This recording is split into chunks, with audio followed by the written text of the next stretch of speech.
Hello, ನಮಸ್ಕಾರ. This is Mrs Rekha Upadhya. Welcome to my new podcast show ಮನಸ್ಸಿನ ಮಾತು. ಬನ್ನಿ ಸ್ನೇಹಿತರೆ, ಇವತ್ತಿನ ಈ ಹೊಸ ಸಂಚಿಕೆಯಲ್ಲಿ ನಾವು ಲೇಖಕಿ ಹಾಗೂ ಶಿಕ್ಷಕಿಯಾದಂತಹ ಶ್ರೀಮತಿ ಪ್ರಜ್ವಲಾ ಶೆಣೈ ಕಾರ್ಕಳ ಇವರು ಬರೆದಿರುವಂತಹ ಒಂದು ಅತ್ಯದ್ಭುತವಾದ ಲೇಖನ, ಮನಸ್ಸೇ ನಮ್ಮ ಶತ್ರು, ಮನಸ್ಸೇ ನಮ್ಮ ಮಿತ್ರ. ಇದರ ಸಲುವಾಗಿ ಕೆಲವೊಂದಿಷ್ಟು ಮಾಹಿತಿಗಳನ್ನ ನಾವು ಇವತ್ತಿನ ಈ ಸಂಚಿಕೆಯ ಮೂಲಕ ಕೇಳಿ ಆನಂದಿಸೋಣ ಹಾಗೂ ಕಲ್ತ್ಕೊಳ್ಳೋಣ. ಸ್ನೇಹಿತರೆ, ಮನಸ್ಸು ನಮ್ಮ ಪ್ರೀತಿಯ ಸಂಗಾತಿ. ಆದ್ರೆ ಅದೇ ಮನಸ್ಸು ನಿಯಂತ್ರಣ ತಪ್ಪಿದ್ರೆ ನಮ್ಮ ಬದುಕಿನ ದೊಡ್ಡ ಶತ್ರುವಾಗಿ ಬಿಡುತ್ತೆ. ಅದೆಷ್ಟೋ ಬಾರಿ ನಮ್ಮ ಮನಸ್ಸಿನ ಯೋಚನೆ, ಊಹೆ, ಕಲ್ಪನೆಗಳೇ ನಮಗೆ ಅಡ್ಡಿಯಾಗಿ ಬಿಡುತ್ತವೆ.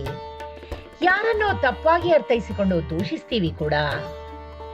ನಾವು ಯೋಚನೆ ಮಾಡ್ತಿರೋದೇ ಸರಿ ಅಂತ ಭಾವಿಸಿ ನಮ್ಮ ತಪ್ಪುಗಳನ್ನೇ ಸಮರ್ಥಿಸಿಕೊಳ್ತೀವಿ.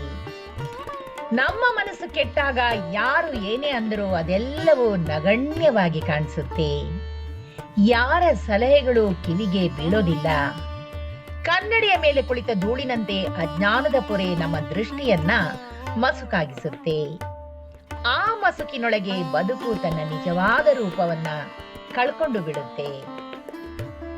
ಕಲ್ಪನೆ ಎಂಬ ಮಹಾಕೂಪ. ಇಬ್ರು ಆತ್ಮೀಯ ಸ್ನೇಹಿತರಿದ್ರು. ಒಬ್ಬರ ನೋವಿಗೆ ಇನ್ನೊಬ್ರು ಸದಾ ಜೊತೆಯಾಗಿ ಇರ್ತಿದ್ರು. ಆದ್ರೆ ಇದ್ದಕ್ಕಿದ್ದಂತೆ ಒಂದು ದಿನ ಹಠಾತ್ ಮೌನ ಆವರಿಸಿತು.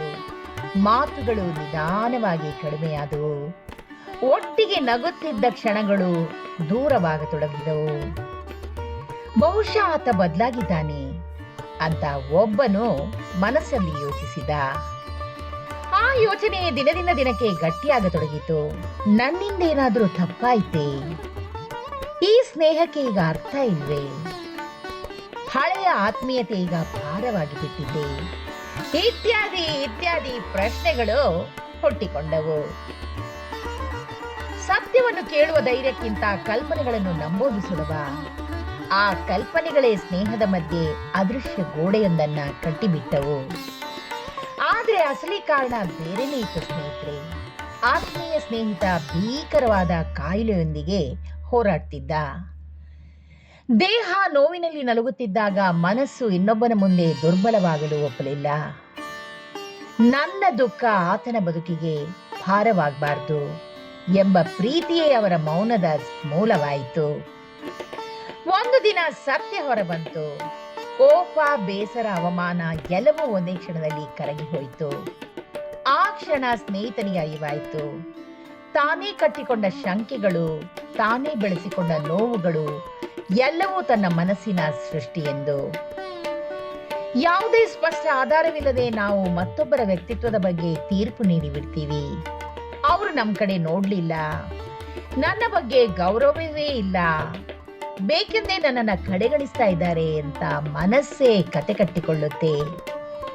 ಆ ವ್ಯಕ್ತಿ ತನ್ನೊಳಗಿನ ನೋವಿನಲ್ಲಿ ಮುಳುಗಿರ್ಬೋದು, ಯಾವುದೋ ಒಂದು ಸಮಸ್ಯೆ ಸುಳಿಯಲ್ಲಿ ಮುಳುಗಿರ್ಬೋದು, ಅಥವಾ ಆರೋಗ್ಯ ಸಮಸ್ಯೆಯಿಂದ ಬಳಲ್ತಾ ಇರಬಹುದು. ಈ ಸಾಧ್ಯತೆಗಳ ಬಗ್ಗೆ ಯೋಚಿಸುವ ತಾಳ್ಮೆ ನಮ್ಗಿರೋದಿಲ್ಲ ಸ್ನೇಹಿತರೆ. ನಮ್ಮ ಮನಸ್ಸು ಏನನ್ನು ನಂಬುವುದೋ ಅದನ್ನೇ ನಮ್ಮ ದೇಹ ಅನುಸರಿಸುತ್ತೆ. ನಿಯಂತ್ರಿತ ಮನಸ್ಸು ನಮ್ಮ ಅತ್ಯುತ್ತಮ ಮಿತ್ರ. ನಿಯಂತ್ರಣವಿಲ್ಲದ ಮನಸ್ಸೇ ನಮ್ಮ ಸೋಲಿಗೆ ಕಾರಣ. ದೂರ ಸರಿದವರು. ಸ್ನೇಹಿತರೆ, ಜೀವನದಲ್ಲಿ ಕೆಲವೊಂದು ಸಂದರ್ಭಗಳು ನಮ್ಮನ್ನ ತಪ್ಪಿಸಿದ ಸ್ಥಾನದಲ್ಲಿ ನಿಲ್ಲಿಸಿ ಅಪರಾಧಿಯಂತೆ ನಡೆಸಿಕೊಳ್ಳುತ್ತೆ. ಎಷ್ಟೋ ಬಾರಿ ಆತ್ಮೀಯರು ಅಂತ ಅನಿಸಿಕೊಂಡವರೇ ಸದ್ದಿಲ್ಲದೆ ದೂರ ಸರಿಯೋದನ್ನ ನಾವು ಕಾಣ್ತೀವಿ. ಆದ್ರೆ ಅದು ಯಾವ ಕಾರಣಕ್ಕೆ ದೂರ ಆದ್ರು ಅನ್ನೋದು ಮಾತ್ರ ಕೊನೆಗೂ ಅರ್ಥವಾಗೋದಿಲ್ಲ. ಕಷ್ಟ ಕಾಲದಲ್ಲಿ ನೆರವಾದವರು ಇದ್ದಕ್ಕಿದ್ದಂತೆ ಒಂದು ದಿನ ಅನಾಮಿಕರಂತೆ ವರ್ತಿಸೋದು. ಅವಕಾಶಗಳ ಬಾಗಿಲು ತೆರೆದವರು ಮುಂದೊಂದು ದಿನ ಕೃತಜ್ಞತೆ ತಿಳಿಸಲು ಹೊರಟಾಗ ಅದೇ ಬಾಗಿಲನ್ನ ಮುಚ್ಚಿಬಿಡೋದು.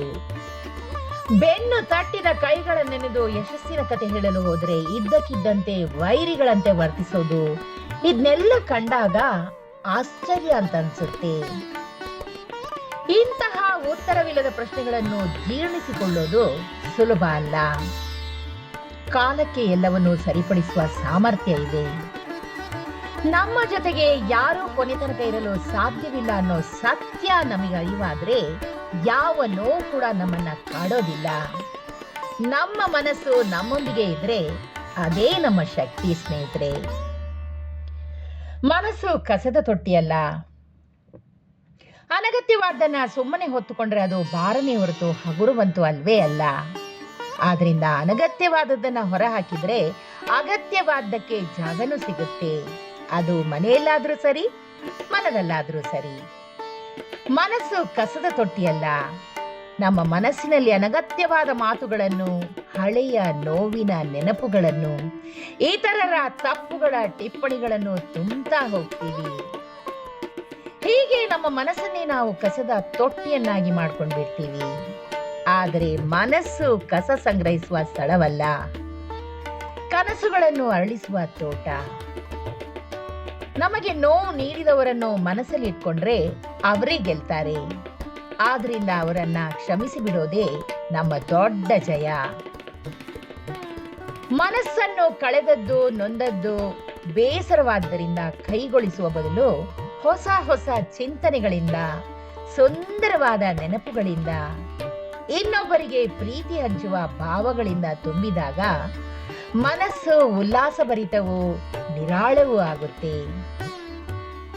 ಪ್ರತಿದಿನವೂ ಮನಸ್ಸನ್ನು ಸ್ವಚ್ಛಗೊಳಿಸಿ ಜೀವನವನ್ನು ಖುಷಿಯಿಂದ ತುಂಬಿಕೊಳ್ಳುವುದನ್ನ ಕಲಿತಾಗ ಈ ಬದುಕಿಗೂ ಒಂದು ಅರ್ಥ ಸಿಗುತ್ತೆ ಸ್ನೇಹಿತರೆ.